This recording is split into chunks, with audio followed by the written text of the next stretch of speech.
खरं म्हणजे आता सीबीआयने जी चार्जशीट दाखल केलेली आहे त्या चार्जशीटमध्ये स्पष्टपणे त्यांनी सांगितलेलं आहे कशा प्रकारे गिरीश महाजनांवर मोका लागला पाहिजे, गिरीश महाजनांवर खोट्या केसेस लागल्या पाहिजे, याकरता वारंवार गृहमंत्री म्हणून अनिल देशमुख यांनी त्या ठिकाणी दबाव टाकला आणि हे गुन्हे दाखल करायला लावले। खरं म्हणजे या संदर्भातले ऑडिओ व्हिज्युअल पुरावे मी स्वतः दिले होते आणि त्याच्यावरच सीबीआयकडे केस झाली आणि त्या केसमध्ये सीबीआयने पुराव्यासहित कोर्टामध्ये चार्जशीट दाखल केलेली आहे। त्यामुळे महाविकास आघाडीच्या सरकारमध्ये कशा प्रकारे विरोधी पक्षाच्या आमदारांना मोका लावणे, खोट्या केसेस टाकणे, खोट्या केसेसमध्ये फसवणे याची मोडस ऑपरेंडी होती हे आपण सगळ्यांनी नीट बघितलेलं आहे। श्याम मानवाने तुमच्यावर देखील अशा पद्धतीचा आरोप केलेला आहे।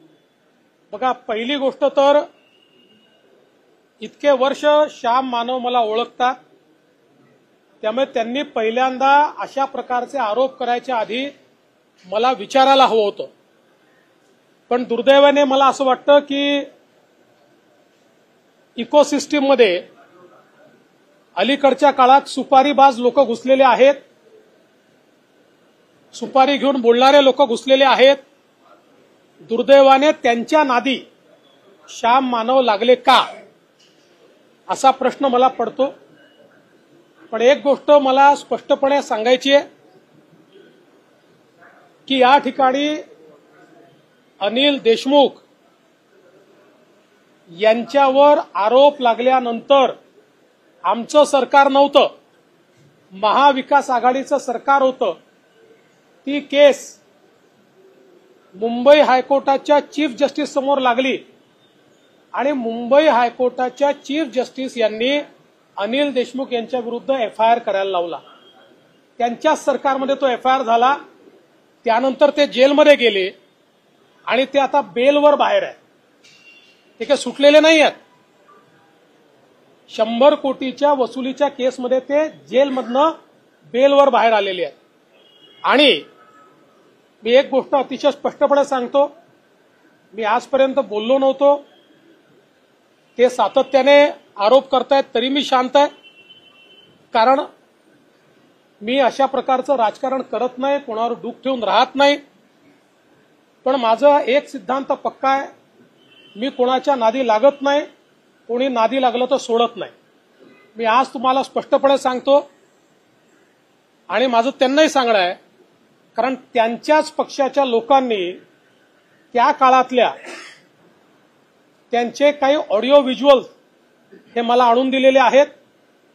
त्यामध्ये ते उद्धव ठाकरेंबद्दल काय बोलतायत, ते पवार साहेबांबद्दल काय बोलतायत, या संपूर्ण जे आरोप आज आमच्यावर लावतायत त्या संदर्भात ते काय बोलतायत, वाझेवर ते काय बोलतायत, या सगळ्या गोष्टी आहेत। माझ्यावर वेळ आली तर मला त्या पब्लिक कराव्या लागतील। मी अशा प्रकारचं राजकारण करत नाही, पण रोज जर कोणी खोटं बोलून या ठिकाणी नरेटिव्ह सेट करण्याचा प्रयत्न करत असेल तर त्यांनी एवढं लक्षात ठेवावं, देवेंद्र फडणवीस पुराव्याशिवाय कधीच बोलत नाही। सर, कल यूनियन बजट आया, उस पर राहुल गांधी ने कहा कि ठाण्यामध्ये 1.5 महिना पाकिस्तानात जाऊन एक सनम नजमा म्हणून असं नाव आहे, त्या महिन्याचं 1.5 महिन्यात पाकिस्तानातून करण्याची माहिती येते, एकंदरीत फसवणूक झालेली दिसून येते। याच्या संदर्भात या संदर्भात अगदी सखोल चौकशी केली जाईल आणि सखोल चौकशी करून त्या संदर्भात योग्य ती कारवाई केली जाईल। सर, तुम्हाला एकंदरीत टार्गेट केलं जातं, मनोज जरांगे असं आहे। आता मनोज जरांगेंची जी केस आहे ही 2013ची केस आहे। यापूर्वी देखील त्या केसमध्ये त्यांचा नॉन बेलेबल वॉरंट निघाला, तो त्यांनी जाऊन कॅन्सल केला।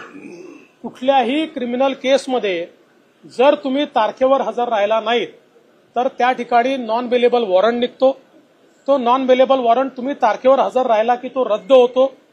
तशाच प्रकारे मागच्या काळातही त्यांचा असा वॉरंट निघाला, तो त्यांनी जाऊन कॅन्सल केला।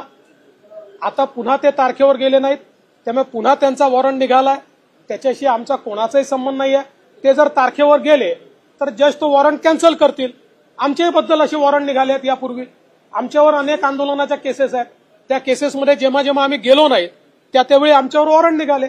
आम्ही जाऊन त्या ठिकाणी सांगितलं आम्ही हजर झालो तर ते वॉरंट रद्द होतात. पण मी काही त्यांना दोष देणार नाही.